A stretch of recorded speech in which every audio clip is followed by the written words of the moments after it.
Where the Wild Things Are. Story and pictures by Maurice Sendak.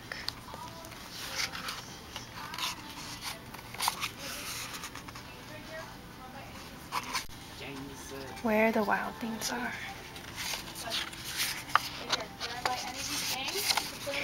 The night Max wore his wolf suit and made mischief of one kind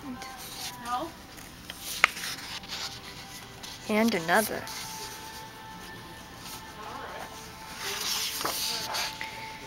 His mother called him "Wild Thing," and Max said, "I'll eat you up." So he was sent to bed without eating anything.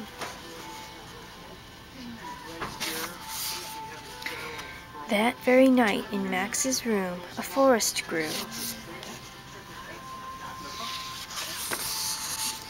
And grew.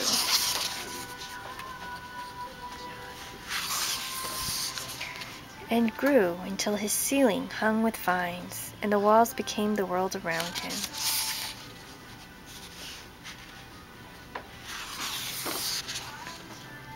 And an ocean tumbled by with a private boat for Max, and he sailed off through night and day.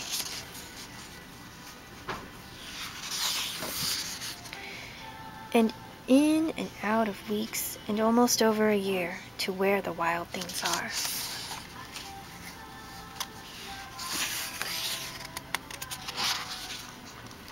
And when he came to the place where the wild things are, they roared their terrible roars, and gnashed their terrible teeth, and rolled their terrible eyes, and showed their terrible claws.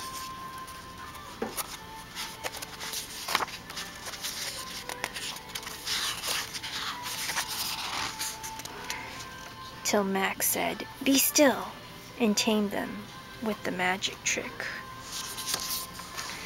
of staring into all their yellow eyes without blinking once, and they were frightened, and called him the most wild thing of all, and made him king of all wild things. "And now," cried Max, "let the wild rumpus start."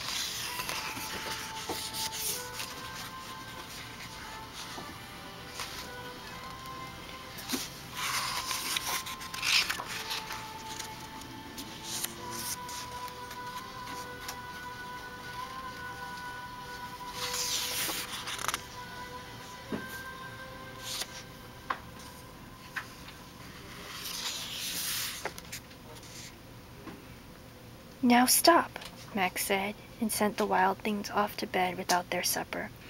And Max, the king of all wild things, was lonely, and wanted to be where someone loved him best of all.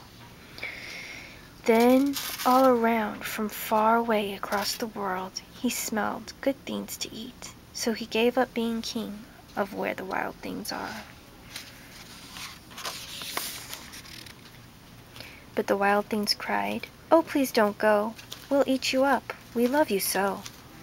And Max said, "No."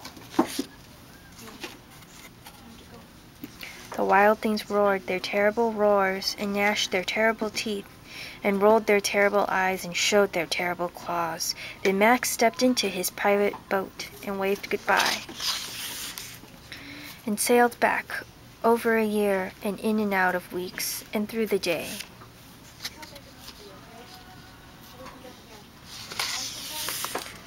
And into the night of his very own room, where he found his supper waiting for him.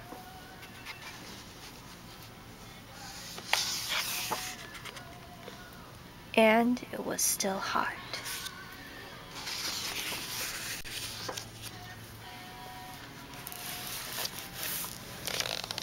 The end.